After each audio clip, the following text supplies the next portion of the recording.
Last Sunday, we talk about the story ng bunsong anak na lalaki na kinuha na ang kanyang mana. Actually, he was called the prodigal son. Tinignan ko ang meaning ng prodigal eh. He is a person that is wasting money. Yung inuubos ang pera sa maaksayang uri ng pamumuhay. Prodigal. So let me remind you kung ano yung napag-usapan natin last Sunday. Lucas 15 verse 11. Sinabi ni Jesus, may isang tao na may 2 anak na lalaki. Verse 12, sinabi ng nakababata sa kanila sa kanyang ama, Ama, ibigay mo sa akin ang bahagi ng kayamanang nauukol sa akin. At hinati niya sa kanila ang kanyang pag-aari. Verse 13, pagkalipas ng ilang araw, ipinagbili ng bunso ang kanyang bahagi at nagpunta sa malayong lupain. Nilustay niya roon sa mga bisyo ang lahat niyang kayamanan. And then nagkaroon ng tagtuyot doon sa malayong lupain na yun. Nagka-famine. Naubusan na ng pera yung bunsong kapatid na lumayas at napilitang magtrabaho sa pinakamababang uri ng trabaho sa panahon nila at sa lahi nila. Dahil ang mga Hudyo ay hindi sila kumakain ng baboy, ang tingin nila sa baboy ay nakaka-defile, nakakadumi hindi lang ng katawan, kundi ng pagkatao. So hindi sila kumakain ng baboy. At ang ginawa ng batang ito ay wala na siyang mapiling trabaho, nag-alaga siya ng baboy. At dahil taggutom, gutom na gutom siya, gusto niyang agawan ng baboy ng pagkain hanggang sa siya'y natauhan. Nagpasya ang batang lalaki na ito na bumalik sa kanyang ama at nasabi niya, ay ang mga alipin doon mas mabuti pang katatayuan kaysa sa akin. Ako'y babalik na, sasabihin ko ako'y alipin na lamang. Now, nung bumalik ang bunso na kapatid, nakita siya ng ama. Tuwang-tuwa ang ama, sinabi sa kanyang mga alipin, dalhin ninyo rito ang pinakamagandang kasuotan at isuot sa kanya. Lagyan ng singsing ang kanyang mga daliri at sandalyas ang kanyang mga paa. Kunin ang pinatabang guya at patayin ito at tayo'y kumain at magdiwang. Wow! And then Lucas 15:24, sapagkat ang anak kong ito'y namatay, ngunit siya'y nabuhay, nawala, ngunit muling natagpuan at sila nga'y nagdiwang. That is what we talk about last Sunday. Today, we will talk about the other son. Don't forget, ito po'y istorya hindi ng prodigal son. Ito'y istorya ng 2 anak na lalaki. And we will talk about the other son, the son that did not leave his father. Na kung ating titingnan, sa unang tingin, he is the good father. Lucas 15:25. Nasa bukid noon ang anak na panganay. Nang umuwi siya at malapit na sa bahay, narinig niya ang tugtugan at sayawan. May tugtugan at sayawan. Verse 26. Tinawag niyang isang utusan at tinanong, bakit? Anong meron sa atin? Ibig sabihin, hindi yung pangkaraniwan. Lucas 15:27, dumating po ang inyong kapatid, sagot ng alila. Ipinapatay po ng iyong ama ang pinatabang guya dahil ang inyong kapatid ay nakabalik ng buhay at walang sakit. So nag-Thanksgiving party yung ama kasi ang anak ay nakabalik ng buhay at walang sakit. Ito kasing batang ito ay talagang nagbisyo. At itong lagi kong sinasabi, titigil at titigil ka sa bisyo. Sure ko yun. Pipiliin mo lamang kung paano ka titigil. Titigil ka na ba ngayon habang walang sakit? O titigil ka na dahil may sakit? Kaya nag-Thanksgiving party ang ama, ang anak ay nakabalik ng buhay at walang sakit. Marami ako nakakausap na ang sinasabi agad sa akin ang kanyang past life. Ay, ako'y nagkasal, may nakipag-usap sa Binangonan daw siya. Christian daw siya. At ang bungad na gani, ako po ang black sheep. Ako po talagang naunang na-born again, pero ako po ang pinaka-black sheep sa family. Nalingali ko sabihin, ay magaling na matikay buo pa. Tuloy natin ang kwento. Lucas 15:28. Naghalit ang panganay at ayaw niyang pumasok sa bahay. Pinuntahan siya ng kanyang ama at pinakiusapan. Abay, tampo si panganay. Hindi niya napansin, masaya ang ama, pero hindi masaya si panganay. The younger son acted selfishly. We know that.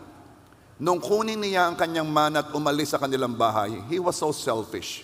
He was very irresponsible. So imagine ninyo yung usap-usapan doon sa sambahayan nung umalis si Bunso. Hinuhusgahan siya ng mga tao. Hindi mabuting anak. Ano bang klaseng anak yan? At yun din ang tingin ng kapatid niya. Pero alam mo, ang puso natin ay napaka-deceitful. Ito ang sabi ng Bible, who will know our heart? Maliban ang Diyos ang magpaunawa sa atin at magpakita ng laman ng ating puso. Ang akala noong batang lalaki ngayon, yung panganay, is he was the good son. Quote unquote. Pero makikita po natin, marireveal ng pangyayaring ito kung ano ang laman ng kanyang puso. Obvious ang kasalanan noong prodigal son, obvious. Pero ang kapatid na naiwan ay hindi halata. Na lumabas lamang noong bumalik ang kapatid niya. Simulan natin. Ano ba itong mga hindi obvious na ito? Ang panganay ay self-righteous. The other son is self-righteous. Inihambing niya ang pagkakaiba niya sa kapatid niya. Let me read it to you, Lucas 15:29. Subalit sumagot siya sa kanyang ama, tingnan mo, maraming taon na ako'y naglingkod sa iyo. At kailanman hindi ako sumuway sa iyong utos. Gayunman, hindi mo ako binigyan kailanman ng kahit isang batang kambing upang makipagsaya sa aking mga kaibigan. Ita-translate ko sa inyo yung sinabi noong panganay na anak, yung tingnan mo. Translation, tingnan mo, mabuti ako. Yan lang yun. Marami ng taong ako'y naglingkod sa iyo, kailanman hindi ako sumuway sa iyong utos. Ang translation lang noon, tingnan mo, ako ang yung good son. Ito po, walang mabuti. Itong sabi ng Bible, walang mabuti kundi ang Diyos. Lahat po tayo'y nagkasala at nangangailangan ng biyaya upang maligtas. Kailangang may magbayad ng ating kasalanan at siya ay si Jesus.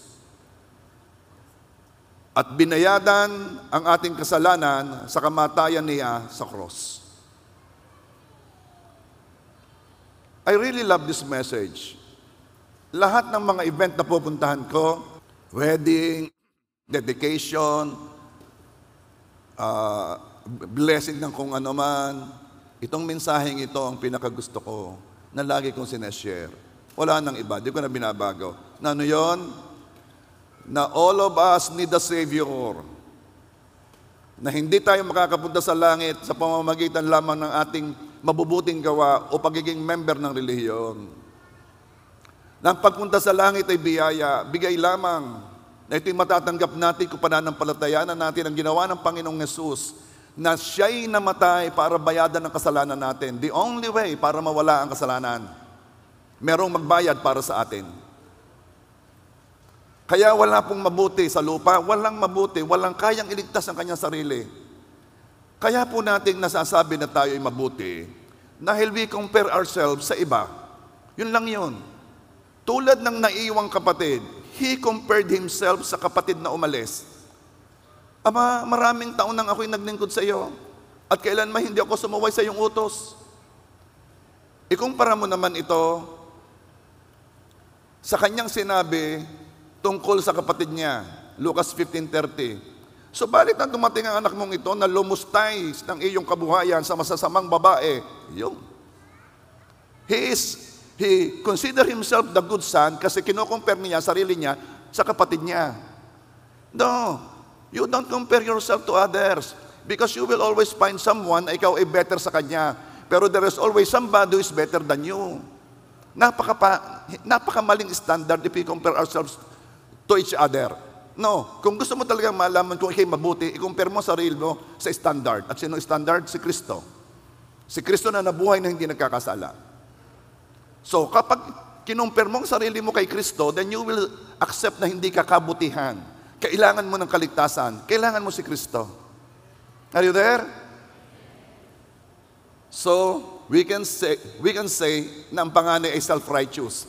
Iiwasan ninyo yan, ha? Iiwasan ninyo. Iiwasan ninyong isipin you are better than the other person. Yes, ang buong Pilipinas ay ngayon ang pinag-uusapan niyang Ghost Flood Control Project. Pero may sasabihin ako sa inyo, ha? Kapag nakita ninyo yung mga taong yon, please, wag muna ninyong husgahan, ha? Ipakilala nyo si Kristo.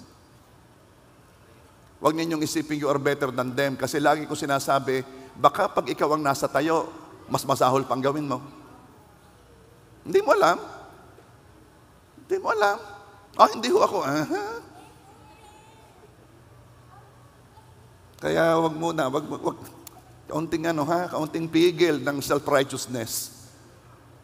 Nakakapangilabot na maisip that person is just like you. Just like you.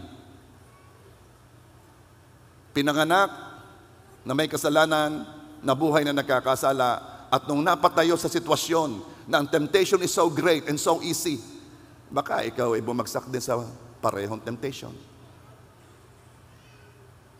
Sabihin mo, walang matuwid.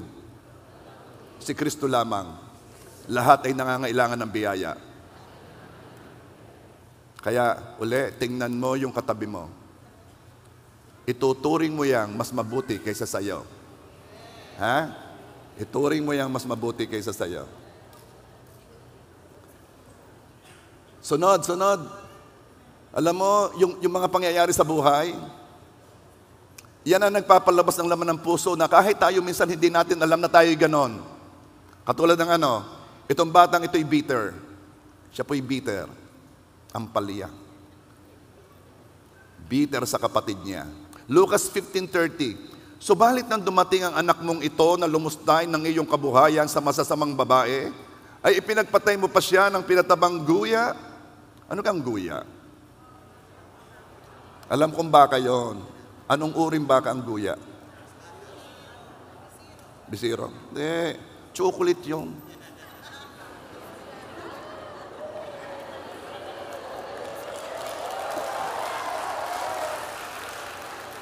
Patawad po, lahat nagkakamali. Lahat.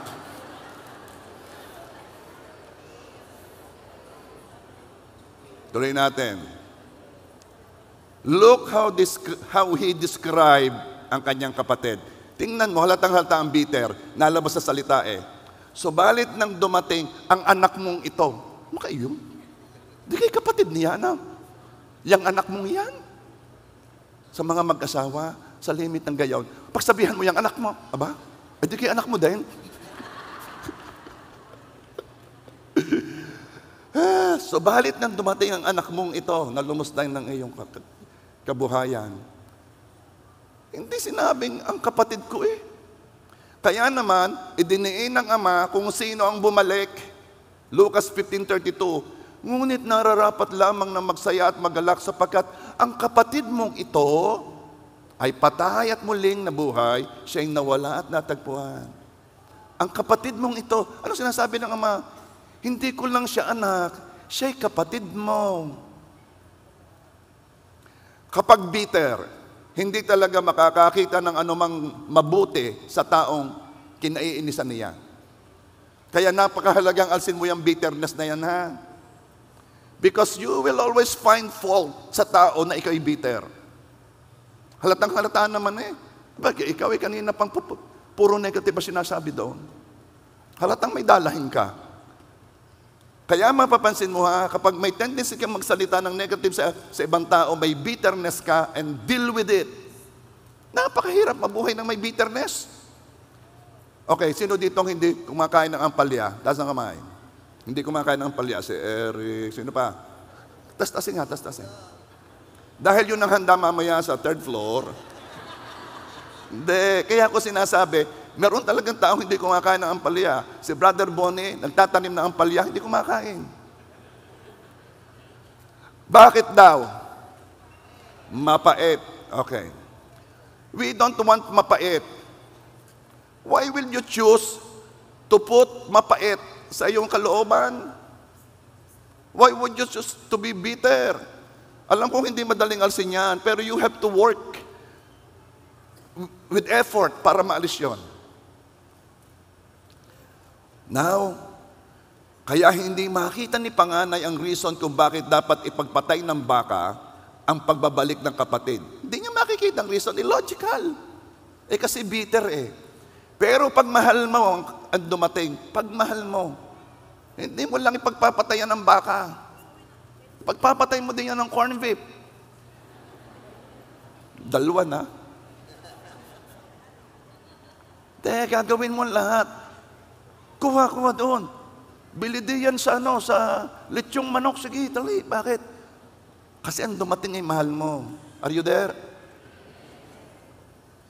Now, to be fair with the prodigal son, hindi na naman siya bumabalik bilang anak o kapatid Alam niya what he did. Alam niya what he deserves. Alam niya hindi niya deserve na maging anak at kapatid pa. Hindi niya pinipilit ang sarili niya. Pupunta na lang siya doon para magtrabaho bilang alipin. Repentant siya. Willing pagbayaran ng kasalanan. Pero, tinanggap niya sa ama ay biyaya.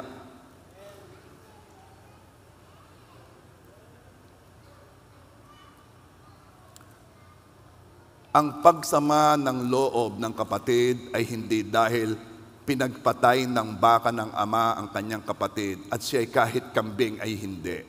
No. Ang tunay na sinasama ng loob niya ay bakit muling tinanggap ng ama ang kapatid niya. Hindi siya masaya. Ang idinidiin niya ay ang paglustay ng kabuhayan nila. Ang idinidiin niya ay ang kasalanan ng kapatid. Again, Lucas 15:30, subalit nang dumating anak mong ito na lumustay ng iyong kabuhayan. Kala mo'y concern sa ama lumustay ng iyong pera, ama. Sa masasamang babae. Ay ipinagpatay mo pa siya ng pinatabang guya. Samantalang idinidiin ng ama ay siya'y nabuhay, siya'y natagpuan. Tinan mo sabi ng ama, Lucas 15:32. Ngunit nararapat lamang na magsaya at magalak sapagkat ang kapatid mong ito'y patay at muling nabuhay. Siya'y nawala at natagpuan. Pero alam mo, sa kapatid, hayaan na siyang patay. Hayaan ang nawawala. Ay mga bitter ay kawawa. Hindi mo kayang mahalin ang hindi mo pinatatawad. Ako'y nagtatanong, pinatawad mo na ba? Pero ayaw kong makita, tsaka, huwag na natin pag-usapan, at tsaka, alam mo, yung simple act of goodness, simple act of kindness, hindi mo magawa. Dahil hindi mo talaga pinapatawad pa. Kapag ikaw ay nag-explain kung bakit mo pinatawad, pinatawad ko na naman, nalimutan ko na, pero I don't have anything to do with him or with her. Hindi mo pa pinapatawad kasi hindi mo magawa ng simple act of kindness. Dahil I'm telling you, hindi mo kayang mahalin ang hindi mo pinatatawad. I am not minimizing the pain done to you. Hindi ko minamaliit yun. Talaga sinaktan ka, nangyari yon, realidad yon, totoo yon. I am not putting, and I am not encouraging for you to put yourself on the same dangerous situation, lalo na kung hindi repentant, yung nanakit sa iyo. No. This is my point. Ang point ko, makakapagsimula ka lang na tunay na ibigin at mahalin ang sino man kapag tunay mo nang pinatawad. Yun lang yun. Tuloy natin. Tingnan natin kung anong laman ng puso ng lalaki na obvious lamang nung dumating sa sitwasyon. Siya ay inggit sa kapatid niya. Simula pa lang ng kwento ng dalawang magkapatid na lalaki, ay kita ko na agad ang potential ng conflict eh. Tingnan ninyo ha, Lucas 15:11. Sinabi ni Jesus, may isang tao na may dalawang anak na lalaki. Dalawang anak na lalaki, ay di kayo hinog na hinog sa inggit. Si Cain at si Abel. Si Esau at si Jacob. Kaya sa counseling ng mga bago ikasal, marami na kaming pinag-uusapan din yan eh. Kayong mga na-counsel ko na, kung inyong natatandaan. Isa sa pinag-usapan natin ay, ilang kang gusto nyong anak? Talaga naman, pag tinanong ko yun, hagiki ka na. At itong napansin ko, sa panahon ngayon, ay pakauntian eh. Pakauntian. Ilan ang gusto mong anak? Tama na hong isa. Ikaw, siguro ay dalawa. Ako'y nagtataka anong nangyari sa atin? Samantalay tayo galing sa mga pamilyang ang mga anak ay 8, 7, 9. Sino dito ang magkakapatid ay more than 6 or more than 6? Taas ang kamay. Kita na ninyo, kadami ninyo. Sige, tingnan natin yung pinakamadami. Sino ang magkakapatid? Kayo ay 8. Yan. Siyam. Ako, si Susa. Aba, madaming nalaban doon. 10. Aba, pakaunti. Oh, labanan. 10. Oh, highest bidder to highest bidder. 11. Meron. Yun. 1, 2, 3. 4. Ito na. Tumitindi na tayo. 12. Yan na. Isang dosena. Meron ba? Nasaan? Meron doon. Meron bang lalabas sa 12? Uy, meron pa. May lalabas sa 12, 13.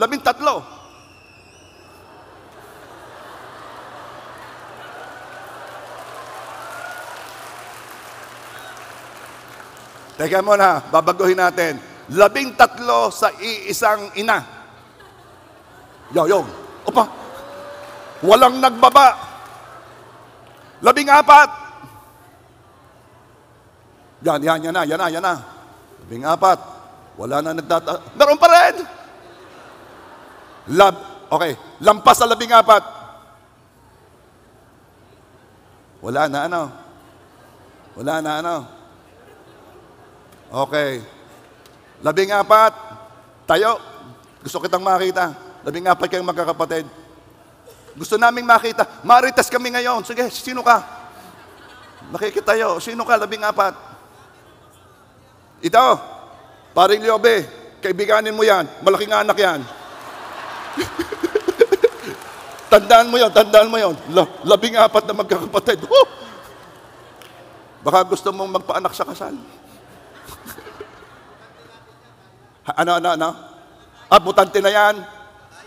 Ay, taga-baybayin, mga kaya.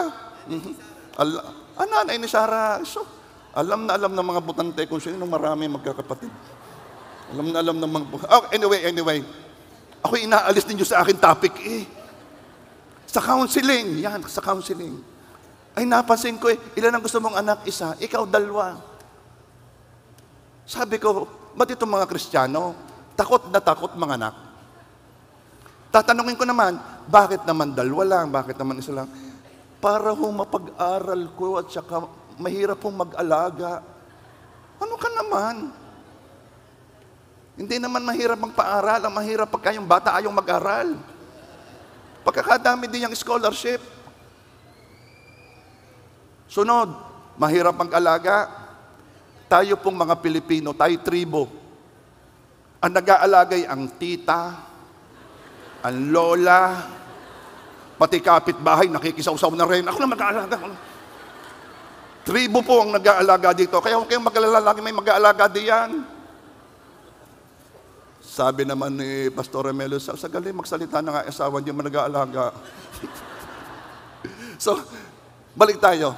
Bakit ba nakakita ko ng conflict? Sabi ko kasi doon sa mga ikakasal, wag naman 2. Pag 2, matindi di yan ang comparison. Pag binigyan mo yung isa, bibigyan mo yung isa. Matinding mag-compare yung magkapatid. Kami ni Brother Bujok, dadalawa kaming lalaki. Talaga naman bantay na bantay ko. Pagka meron si Bujok na ako'y wala. Dadalawa kung kayo 3 lalaki, 4 na lalaki, yung isang meron, yung 3 wala, ayos lang. Sama-sama tayo Pag ikay wala, siya'y meron, sobra naman. Unfair. Tapos ang anak ko, 2 babae. Alam na. So sabi ko sa mga ikakasal, wag naman 2. At least 3, pataas.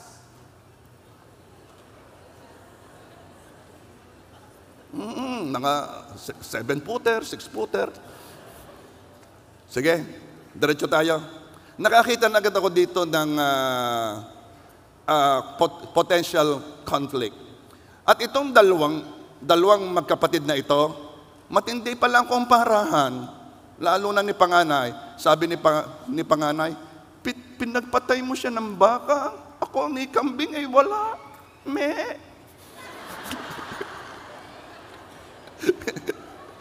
Ang inggit ay bunga ng laman, flesh. Ito'y dapat labanan. Kapag ikaw may lumalabas ng inggit sa puso mo at naramdaman mong inggit yan ay nilalabanan. Hindi yan talagang ini-enjoy. Ay, inggit ako, yehey. No, nilalabanan yan. Paano labanan ng inggit?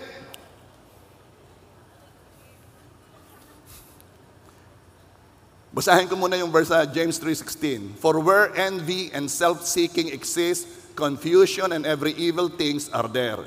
Basta may inggit, nandoon na ang mga masasamang bagay. Una, para labanan yan, kailangan ninanais mo na mabuhay ng walang inggit sa katawan. Paano yon? Celebrate the blessing of others. Kapag may nag-post na sila'y nag-travel, kumakain sa restaurant, i-like mo. Merong ayaw nang mag-like Ba't ka kayo'y galit doon sa mga nakain sa restaurant? Ba't kayo'y galit sa nagtatravel at nagpa-picture sa likodan na nasa travel, Kayo'y mag-like, wow, nice. Yung susunod mo, wow, ang galing naman. Yun lang, ang sasabihin mo, ay inggit na inggit Ni ayaw mag-like at ang sasabihin, kakayabang. Hindi ka naman inaano Kapag hindi ka inaano, at wala namang ginagawa sa'yo, you don't feel good about them, inggit ka. Nilalabanan yon. Maging masaya sa kasiyahan ng iba. Huwag mong hayaang mawala ang iyong kagalakan at kapayapaan dahil lang sa inggit. Psalms 119 verse 133. Direct my footsteps according to your word. Let no sin rule over me. Huli na. Anong lumabas sa puso noong panganay? Ito yon. Hindi niya alam kumilos bilang anak. Lucas 15:29. Subalit sumagot siya sa kanyang ama, tingnan mo, maraming taon nang ako'y naglingkod sa iyo, at kailanman ay hindi ako sumaway sa iyong utos. Gayunman, hindi mo ako binigyan kailanman ng kahit isang batang kambing upang makipagsaya sa aking mga kaibigan. Okay. Bakit hindi nakaranas ang panganay na kapatid na ipagpatay ng kambing? Sino makakahula? Okay, wag na. Itong sagot, kasi hindi niya alam kung paano kumilos bilang minamahal na anak. Maliwanag na sinabi doon sa kauna-unahan sa Lucas 15:12 na hinati ng ama sa kanila ang kanilang pag-aari. Hinati na ng ama sa kanilang dalawa, hindi naman doon lang sa kanyang bunsong kapatid Hinati sa dalawa ang kanyang pag-aari, meaning, inallocate na rin sa panganay na anak ang para sa kanya. Ang pagkakaiba lamang, kinuha nung bata ang kanya at binenta at inipon ng pera at ginastos. Siya, matalino siya hindi siya umalis. Pero hindi ba niya nauunawaan na hinati na doon sa dalawang mana, napakaraming bahagi ng mga ari-arian ng ama na nandoon ay kanya. Si panganay has a lot and can do whatever he wants, kahit maglitsyong baka. Lucas 15:31. At sinabi niya sa kanya, "Anak, ikaw ay palagi kong kasama, ang lahat ng sa akin ay sa iyo." Nasabi ko ba sa inyo ang title ng aking preaching? All that I have is yours. Yun ang title. Dati sinasabi ko sa una, ngayon ay sa conclusion ko na sinasabi. Nalimutan na. Anak, ikaw ay palagi kong kasama. Anak, ako'y ama mo. Lagi tayong magkasama. Bakit ka kumikilos na parang wala kang ama dito sa ating bahay? Bakit ka kumikilos na parang ang layo-layo mo sa iyong ama, samantalang lagi tayong magkasama? Actually, ang anak na umalis ay mas kumilos na anak. Sabi nung, ano nangyari? Ba't yung prodigal son ay mas lumalabas pag mas mabuti kaysa sa... Kasi, at least alam noong bunso ang privilege ng isang anak. Malakas ang loob, kunin ang kanya bilang anak. Ang bunsong anak, dahil sa kasalanan,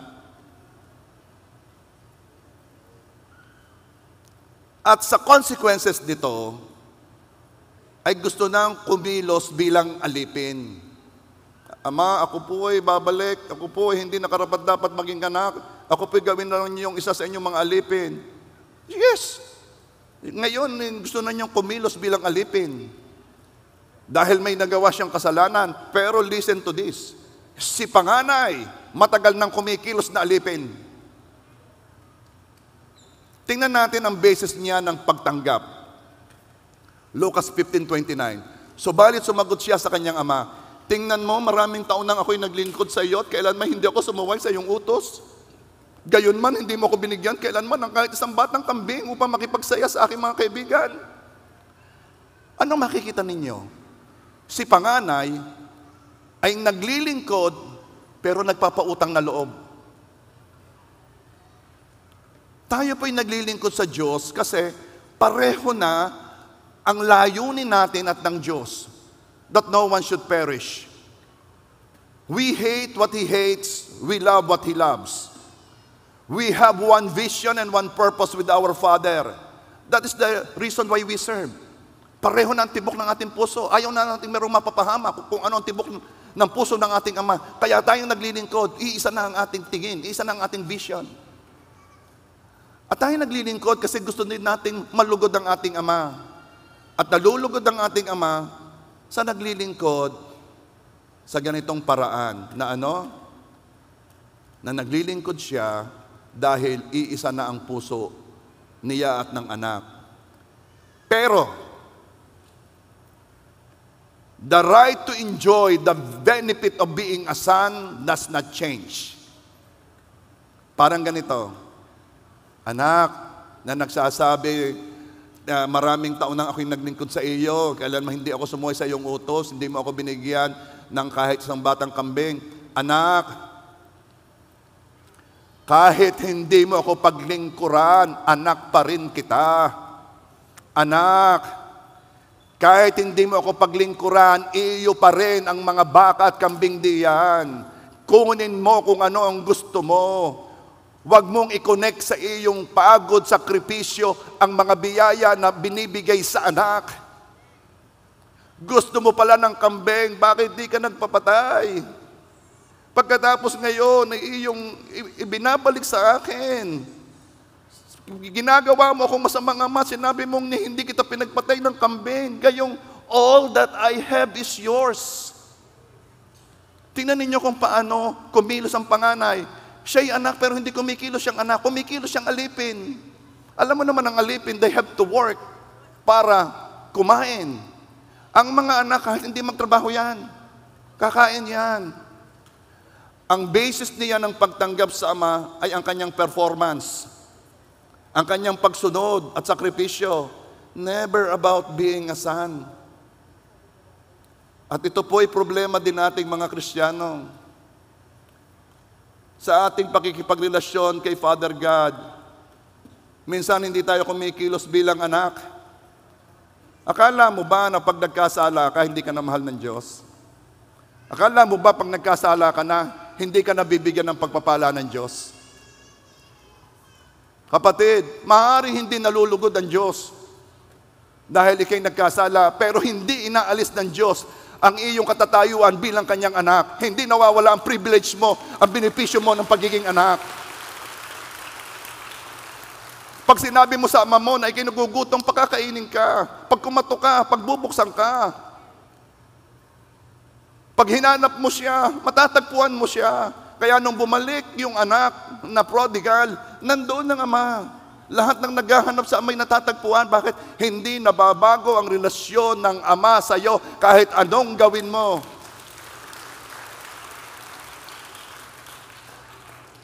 Kaya yung iba hindi makahingi sa Diyos. Ikino-connect nila sa kanilang goodness. Kung i-connect mo sa goodness mo ang pagtanggap at paghingi sa Diyos, lahat tayong karapatan. Dahil lahat tayong nagkamali. Walang karapatang humingi, walang karapatang may tumanggap. Salamat. At hindi natin i-connect sa ginawa natin, kundi i-connect natin kung sino tayo kay Kristo. Na dahil tinanggap natin si Kristo, tayo'y kinusider, tinuring, tinanggap ng Ama na kanyang anak.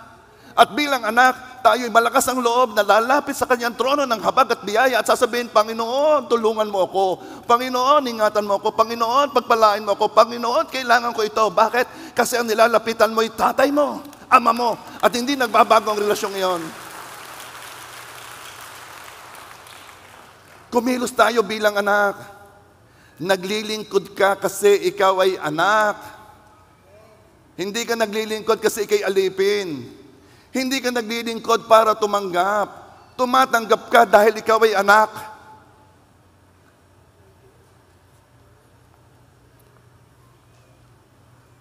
Yung kapitbahay mong bata, pumunta sa inyo at sabi, Tatay, pahingin mang relo.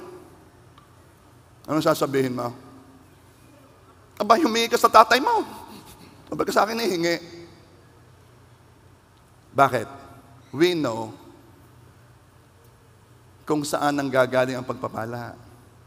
Nanggagaling yan doon sa may relasyon ka. Ang mga isip alipin, ang mananiya, wala pang lakas ng loob manampalataya na siya'y tatanggap. Ang mga isip anak, may palpak ng ginawa, ano kang lakas pa rin ng loob? Lord, patawad ha. Pahingi naman. Di kayo ganon. Mga bata, di kayo ganon. Pagkagising sa umaga, ikay bihis na. At ikaw ay umuwi ay mga alas 3 ng madaling araw, pero at nandito galit ang iyong mother sa'yo. Saka galing, gabing-gabi, madaling araw ko na nang umuwi. Yan ka na may trabaho ng isang bata. Yan ka natututunan niyo sa born again. Hanggang yan. Ganyan ka talaga yan. Yan. Tapos sabi ng anak, kami nga po pala ay mayroong babayad na sa tuition. Kayo.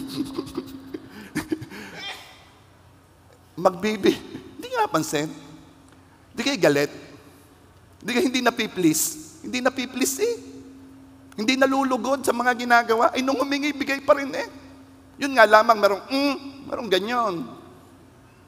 Pero nagbigay din. Bakit? Relasyon. Relasyon ng anak sa magulang.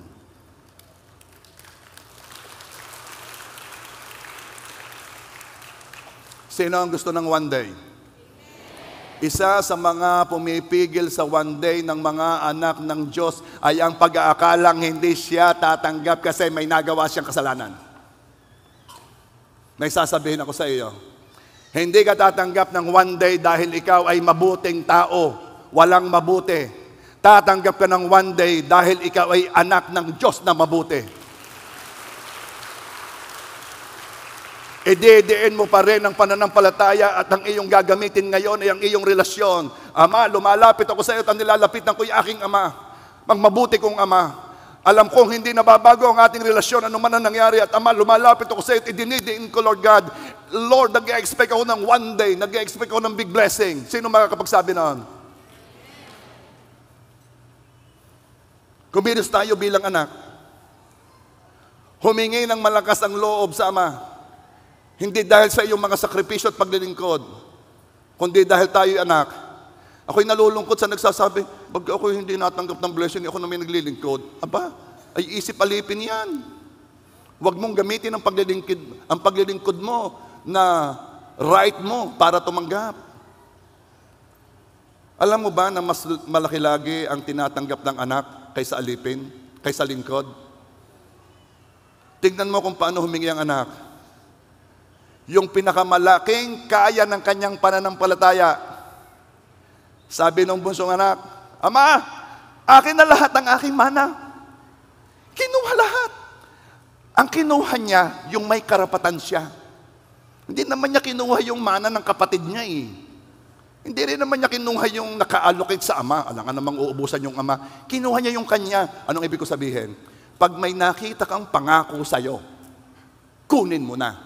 Kasi pangako yun sa'yo. May karapatan ka doon.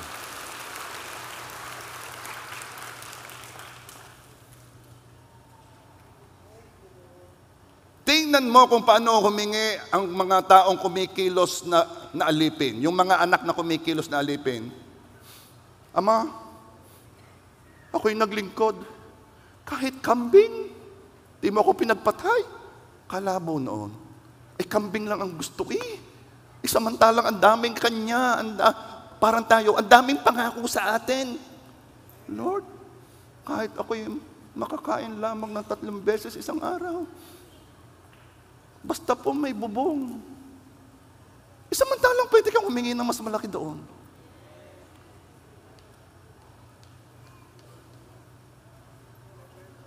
Sabi ko sa inyo last Sunday, kaya malungkot kasi hindi natin ini-enjoy whatever we have. Nakakita ko mga nag-post eh. Kaya malungkot kasi hindi mo ini-enjoy kung ano meron ka. Isa sa nakita kong nag-post si Randy Manumbali.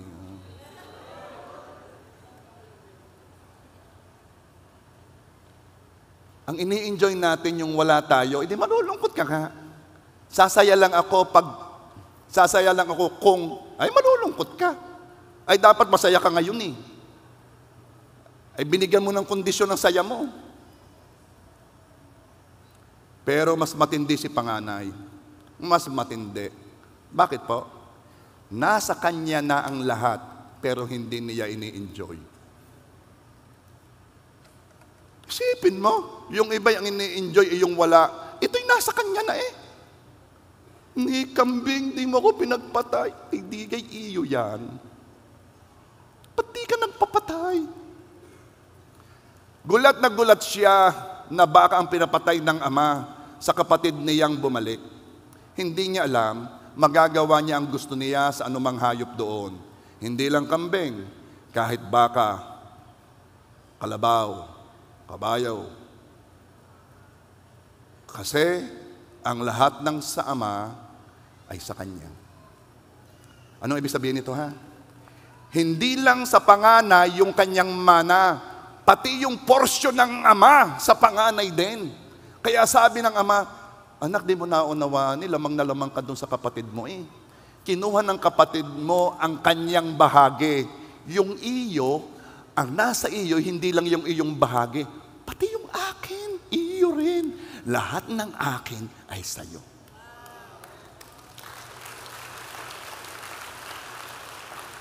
Mga anak, ibahin mo na ngayon ang paglapit mo sa Panginoon na huwag kang kikilos na ikay self-righteous.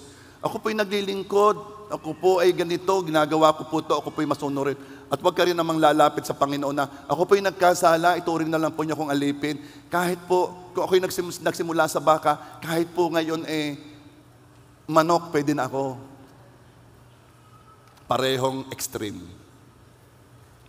Pwede ba ang Diyos ay naghahanap ng anak? Marami na siyang anghel. Marami ng servant sa langit. Ang inahanap niya ay mga anak. Pwede bang kumilos tayo bilang mga anak ng ating Ama? Amen po ba? At papaano ba sa realidad, paano ba kumikilos ang anak? Bata pa, kita mo na kung paano kumikilos ang anak. Bili mo ko. Bili mo ako. Papa, bili mo ako. Papa, gusto ko noon. Gayon po ang mga anak. Minsan hiyang-hiya na tayong humingi. Tama nang hingi. Dami-dami nang hinihingi sa Panginoon. Di ka na nahiya. No. Anak ka. Talagang trabaho ng anak ang humingi. Alsin mo sa anak ang privilege na iyon, parang hindi siya anak. Kapag ang isang anak hindi makahingi sa magulang, may nawawala. Nawawala yung relasyon. At hindi rin magawa ng magulang ang kanyang nature. Anong nature niya? Provider. Ang magulang ay provider. Ang ama ay provider. Kaya mga anak ng Diyos, lalapit tayo sa ating ama na provider. Amen ba? Ituturing mo siyang ama. Amen ba? Ikaw naman, kumilos ka bilang anak. Of course, that is just one part of being a son or a daughter. Pero doon lang ako nag-concentrate kasi yun ang ating team eh. Yun ang ating text eh. Doon lang ako nag-concentrate. Na yung anak na naiwan, hindi siya kumikilos na anak, kumikilos siyang alipin. At yun namang anak na nagkasala, hindi na siya kumikilos na anak, kumikilos na rin siyang alipin. Napakadami ng alipin. God is looking for children. God is looking for sons and daughters. At ngayon, ipapakita natin ito paano. With this knowledge, we know we can come to the throne of grace boldly. Lalapit tayo sa trono ng biyaya dahil alam naman natin na binibigay ng ating Ama, yan na may biyaya dahil sa Panginoong Jesus. Pero still, tayo ay kanyang mga anak dahil kay Kristo. Kaya lalapit tayo sa trono ng biyaya. Come on, church, stand up. Today, this month is the month of September. This is the last quarter of the year. Last quarter of the year. Ito na. Nasa home stretch. Kung ito'y relay, ito na yung pinakamagaling tumakbo. Naroon na sa angkor. Kukunin na ang baton. Siya ang pinakamabilis. Kung maaari nung una, pansin mo, pag ako'y parang naiiwan yata ako, ang bibilis na nila, mga nakatanggap na eh. Huwag kang mag-alala. Doon sa last quarter of the year, doon sa huling may hahawak ng baton, yun ang pinakamabilis tumakbo. Yun ang pinakamabilis tumakbo. Come on, mga anak ng Diyos. Expect your one day. Expect your blessing. It's a big blessing. Hindi papayag ang Diyos na hindi may padama ang kanyang pagiging ama. At ikaw naman, huwag ka rin papayag na hindi mo maramdaman ang pagiging anak. Amen ba? Sabihin mo, anak ako ng Diyos. Anak ako ng Diyos. Ang aking ama'y mabuti.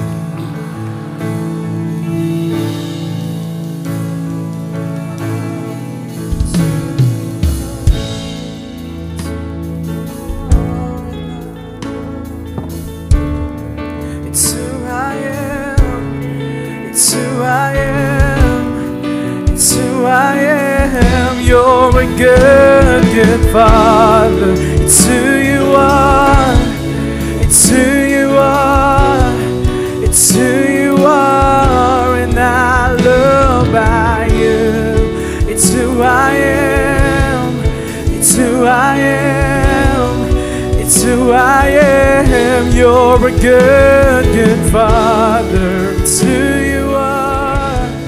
It's who you are.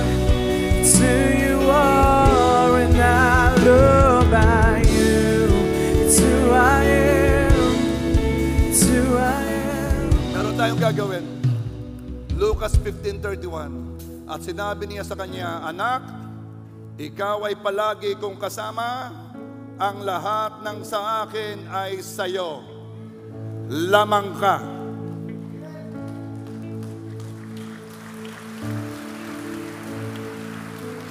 You who are contending for your one day. May sinabi ka nung nagsisimula ang taon, para sa one day mo, sinabi mo ngayon, ididiin mo yan. Kikilos ka bilang anak. Kaya, I'm giving you a moment. Talk with your Abba Father. Ipaalala mo lang sa Kanya, hindi naman sa nalilimutan niya. Ikaw ang gusto ni Lord na makaunawa. Alam mo pa bang hinihingi mo sa akin? Tanda mo pa ba? Ikaw ba'y nananampalataya pa? So ngayon, ulitin mo sa Kanya. Ano ba yung hinihingi mo sa Kanya? Ano ba yung one day mo? Sige, talk with your Father. Lord, Father God, Abba Father, I want this. Gusto ko ito. Sige, tell Abba Father. Hingi sa Ama. Hingi sa Ama. Hingi sa iyong provider. He's a good Father. Kung ang iyong kung iyong ama sa lupa, marunong magbigay ng mabuting regalo, lalo ng iyong ama sa langit. Sige, paalala mo sa Kanya.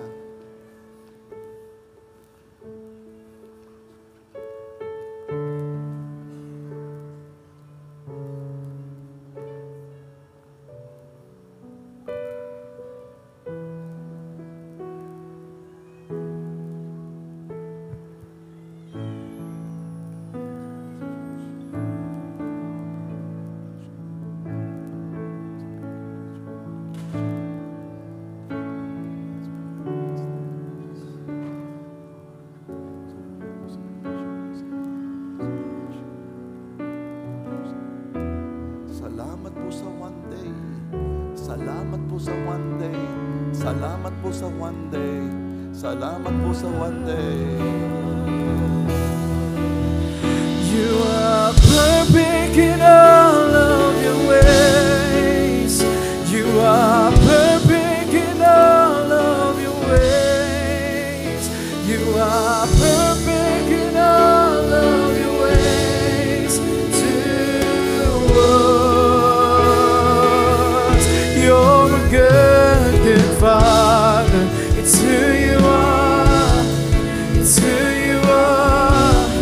It's who you are, and I love by you. It's who I am.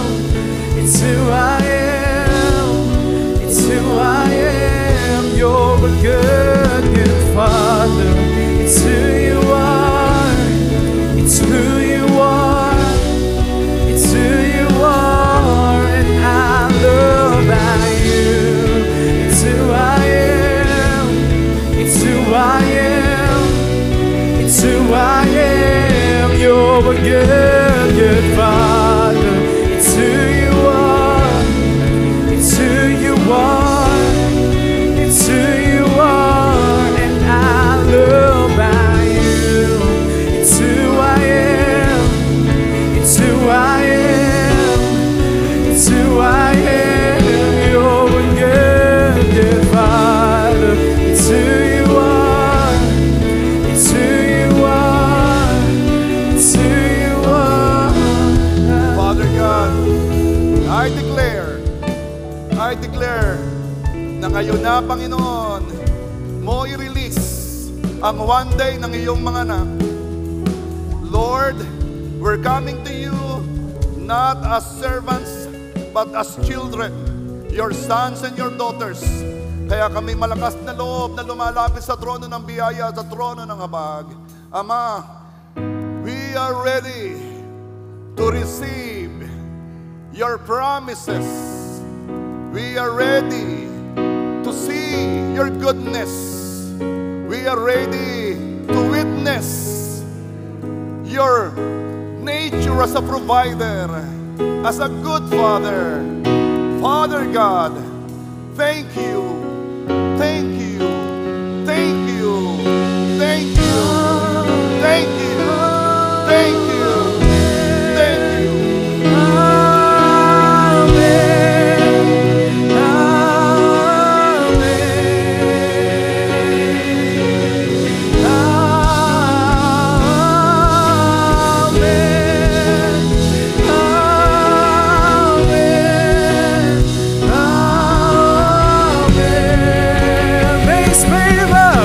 Favor be upon you and 1,000 generations in your family and your children and the children and the children. May His presence go before you and behind you and beside you, all around you and within.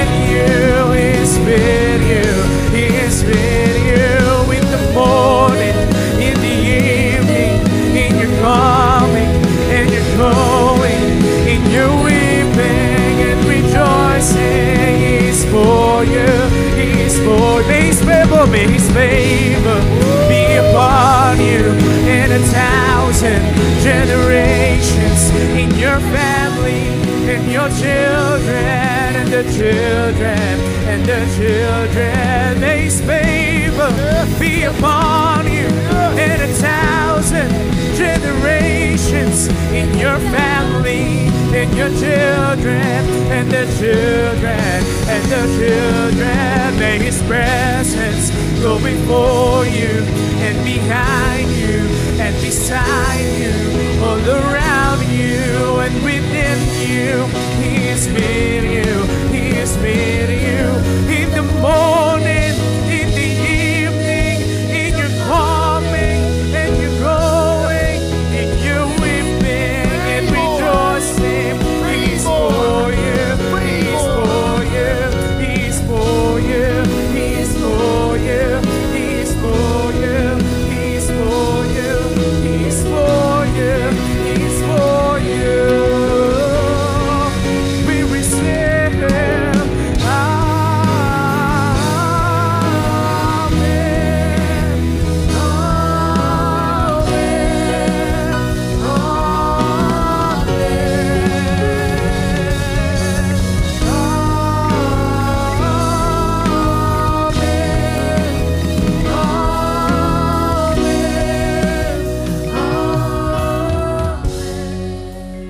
Ikaw ay pinagpala, ang anak mo ay pinagpala, ang henerasyon mo ay pinagpala. Nagsisimula na sa iyo ang henerasyon ng matutuwid. Nagsisimula sa iyo ang henerasyon ng sinusunod ay ang Diyos. Ang henerasyon na nagtagumpay sa bisyo, nagsisimula sa iyo. Ang pagpapala ng Diyos ay hindi lang sa iyo, kundi sa mga anak mo, kundi sa mga apo mo. Ang pabor ng Diyos ay nasa iyo dahil ikaw ay anak ng Diyos. Hindi dahil sa ikay mabuti. Oo nga, at kalooban ng Diyos na tayo makamukha niya, pero tayo'y tumatanggap dahil tayo'y anak niya. Ngayon, dahil ikaw ay anak niya at siya ay ama mo, humanda ka. Walang makakahadlang sa pagpapala ng iyong ama sa iyo dahil ang Diyos ang gagawa ng paraan na yan ay mapa sa kamay mo. Walang imposible sa Kanya. Meron dito na may nararamdaman ka sa katawan. Again, hawakan mo yung parte ng katawan mo yon. Isa sa mga gustong gawin ng iyong ama sa iyo ay ikaw ay gumaling. Ikaw na magulang. Alam mo ang nararamdaman kapag ang iyong anak ay mayroong nararamdaman. Alam mo ang feeling na magulang kapag ang anak ay mayroong nararamdaman hindi mabuti. Amen ba? Kalooban ng Diyos ang kagalingan. Kaya ngayon, ikaw na may nararamdaman sa katawan, hawakan mo ang parte ng katawan mo na may nararamdaman ka. Kung saan man yon. Kung ikaw ay nasakit ang ulo, nagkaka-migraine, kat-kat-kat, kung ang iyong likod, ang iyong binti, ang iyong puso, ang iyong kung yan ay sugar, kung ano man, hawakan mo yung parte ng katawan mong iyon sapagkat ang Diyos ay nais na ikaw ay tumanggap ng pagpapala. Dahil ang Diyos mo ay mabuti. Ang Diyos mo ay mabuti. Father God, I am declaring, kami lumalapit sa trono ng biyaya, trono ng habag. Kami po iyong anak, Panginoon, dahil na kami na kay Kristo. Ako ay nagdideclare, ang iyong mga anak na humahawak sa parte ng katawan nila na may nararamdaman, Lord, hipuin mo yung parte ng katawan na yon ngayon. Hipuin mo yon, Lord God. Touch. Touch. Touch. Touch. Touch. Touch. Touch.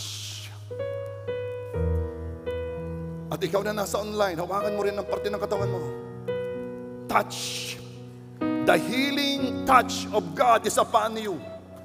The healing touch of God is upon you. Humanda ka, sapagkat heto na. The healing touch of God is upon you. Now!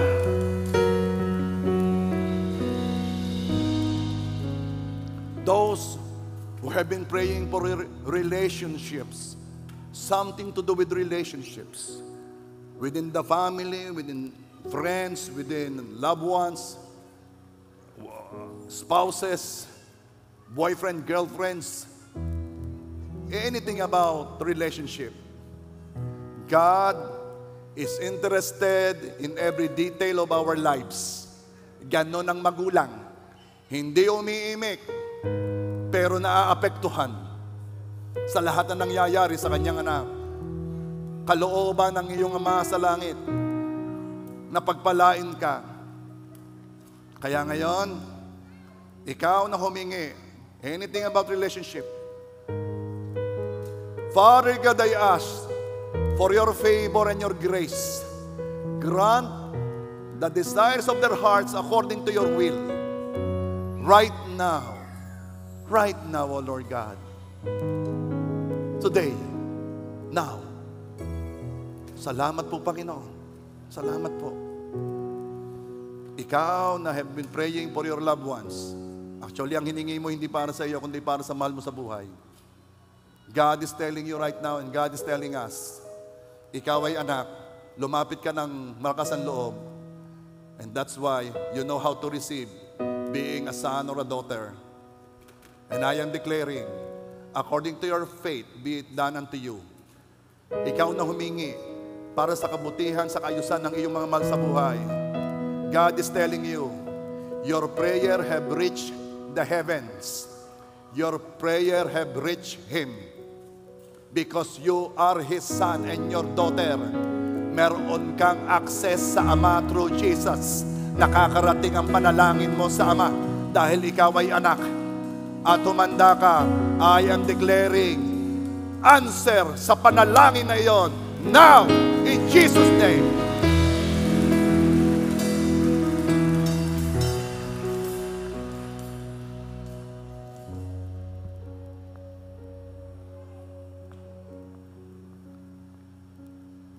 I am declaring yung one day mo, yung one day mo, yung one day mo, yung one day mo, yung one day mo, yung one day mo. Your one days have come now!